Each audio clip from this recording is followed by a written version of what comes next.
The clocks.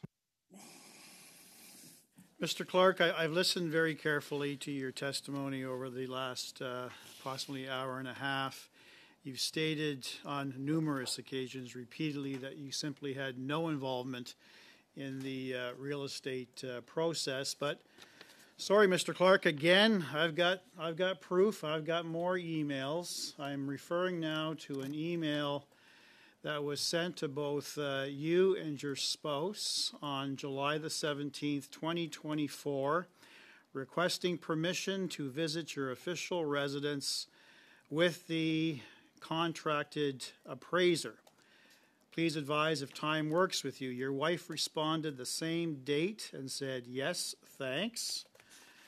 And then I also received a previous email indicating that the appraisers had been to your property the previous year, so either the spring or early summer of 2023 when the events unfolded as we have asked you. So they visited your property on 2 occasions. You were part of that process. Your spouse was part of that process, which really puts a different spin on your stated position numerous times that you simply had no involvement. Now, I want to go back to 26th of April 2024 when you visited the penthouse, or the condominium, I should say, my apologies, on Billionaires Row. Who showed you the property? Who showed me the property? It was the real estate agent, a couple of real estate agents, and I went with a couple of people from the mission. Okay. And I'm sure that in your lifetime, Mr. Clark, you and your spouse have purchased property, personal property? We have, right? Mr. Chair. No, sir, sir, this is my time. Sir, to talk about this, but do not bring my wife into this. Sir, this is my time. I'm asking you the questions. Thank you. I'm merely referring to an email. Chair. Point of order. Point of order. Sorry, Mr. Brock, we have a point of order. Go ahead. You know, whether this is a point of order or not, let's have some decorum. The Consul General here has nothing to do with his family, nothing at all. It's very bad. Come on, let's get better. We're better than that, guys. Thanks. Continue, Mr. Brock. Mr. should review the material that his party has received, because clearly Mr. Clark's wife is referenced, and she, in fact, identifies herself by her first name. I'm not making this up. It's in the documents, Mr. Cervera. So going again, Mr. Clark, you've purchased property in the past probably numerous times with the assistance of real estate agents. They do their best to sell property to you, to highlight all the features of the property to you. Are you suggesting to Canadians that when you toured this Billionaires Row condominium that's right in front of Central Park, that they were completely muted and you simply walked around aimlessly, looking at all the features, not asking any questions, and them not highlighting certain features to you? Is that what you want Canadians to believe? Yes or no, Mr. Clark? Oh, yes. Wow. Wow. You have found the most inept real estate agent in the entire world. That is fascinating, Mr. Clark. Let me ask you this, Mr. Clark. Are you a golfer? Are you a golfer, sir? Are you a golfer? Depends who you ask. Depends who you ask. Okay. Are you a swimmer? Depends who you ask. And do you play pickleball? No. I don't even know what it is. I respect that. Well, as a tennis player, I respect you've got 2 25-meter swimming lanes in your new condominium. You've got a golf simulator. That's every man's dream to have that. That's right in your building, as well as you have paddle courts. Now, was it a requirement, sir, in your role as the Consul General for New York, to have the world's most expensive appliances? Order, Mr. Chair. For instance, the stove alone is some Mr. Brock, sorry. Go ahead on the point of order, please. I just think Mr. Brock said it's every man's dream to have a golf simulator, and I just want to clarify on the record that it is not my dream. Okay. And I prefer if you didn't misrepresent could we not descend people's. to this? Thanks. Go ahead, Mr. Brock.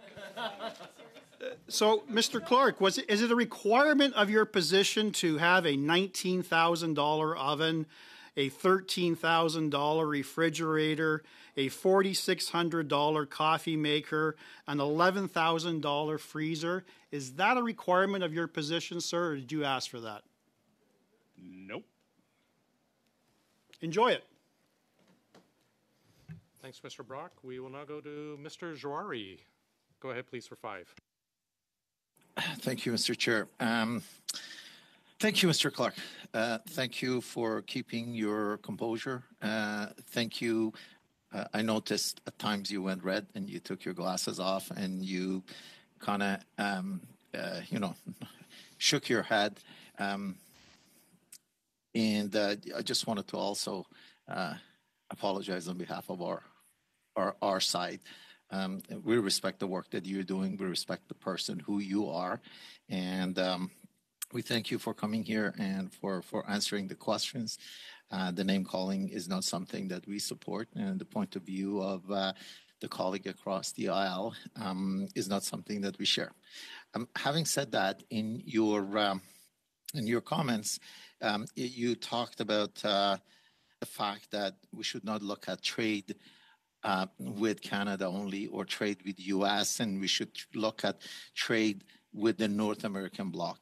I think that's a core of what it is that we need to do. Especially you highlighted the fact that after COVID-19, after the restriction around supply chain, after the war in Ukraine, after the instability that exists in Middle East around some of the energy sources, the more that we are aligned with our neighbors, and the more we think as an integrated bloc, with ability to be able to respond within hours, as you said, is the core of this. Can you, and I'm going to bring another lens to it, which I think it really puts into perspective. We are all Canadians, as you said, and as Americans, you said, they're all dealing with affordability and cost of living. How ensuring that this tight relationship not only continues to exist, but is focused around energies such as, zero carbon economy, as well as key critical minerals, will ensure that trading bloc becomes one, and it helps with the affordability and it helps with the stability that we really need in this part of the world that I can say it doesn't exist anywhere else. Yeah, listen, I completely agree with you. Let me take you to a couple of issues where I've had extensive discussions with governors and senators and congressmen on this point in the area of my responsibility. There's the one thing that is top of mind for governors in my area is energy. Not only keeping up with what they've got now, but will they have enough energy to be part of the new economy that's coming? When we talk about the integrated relationship of the economy between Canada and the United States, this is where it really comes into play. Take a look at, for example, semiconductors. This is a key part of the new economy. We have a semiconductor corridor between Albany, New York, and Bromont, Quebec, that is second to none in the world. We have equipment that is second to none in the world.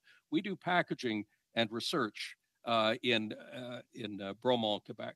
That is vital to what the chip economy is going to be demanding. So we're already integrated into that, and that is an industry that is hundreds and hundreds of billions of dollars large.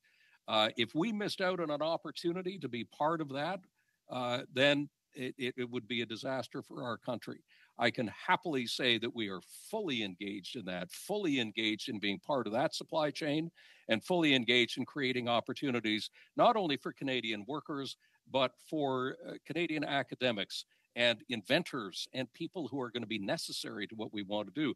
I often say that there are 4 elements of the new economy. It is land, it is water, it is talent, and it is energy. Those are the 4 things that you need to be part of the new economy. Canada has all of them. Canada has the most educated workforce in the world. We have land, we have water, and we've got energy. And we've got to keep our eye on the ball, and we've got to understand how we can be part of a North American solution to what is a a growing challenge for the entire world. We're really well positioned. We've got the right people. We've got the right industries. All we have to do is seize the opportunities and let everybody know, especially the Americans know, that we literally are your very best friends. And as one person said, Americans are our best friends, whether we like it or not. That was said in the 60s. And, it's humorous, but it is true. There is no closer relationship in the world other than Canada and the United States. Thank you for helping us seize that opportunity. Thank you. Thank you. Thank you, gentlemen. Mrs. Vignola, please, for 2.5.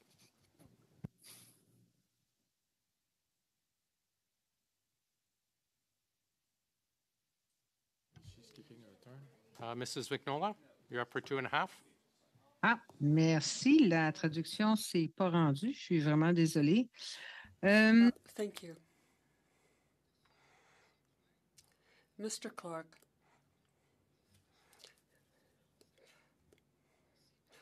I'm going to refer to the past, but in 2006, in another country, I believe it was Peru, there was a building built. If we'd had to build something in New York, could we have had anything built for $9 million? In my opinion, no.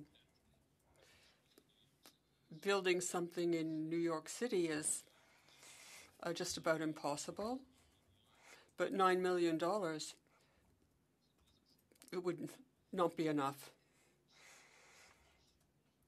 I also know that there are townhouses in New York. Some things that might be more affordable, do you think, in your opinion, for an official residence?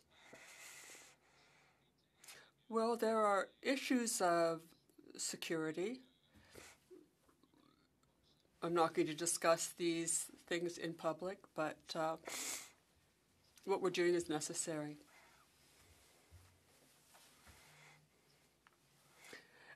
Global Affairs has asked for something with 3 rooms, at least 3 rooms. Why not 1 or 2? Please go ahead. Excellent question.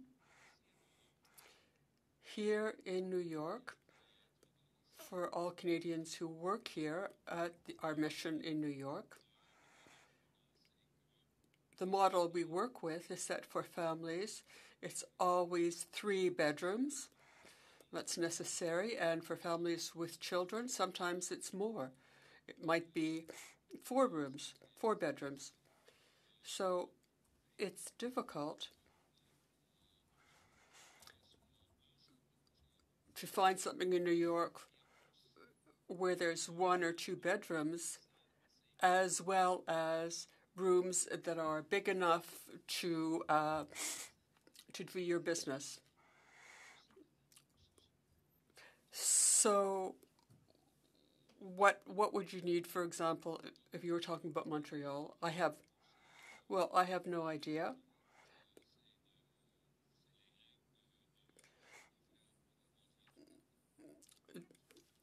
Global Affairs has its own rules.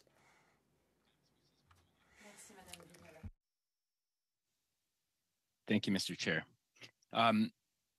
Mr. Clark, you've asserted several times in this meeting that you had no role in either the sale of the old property or the purchase of the new one.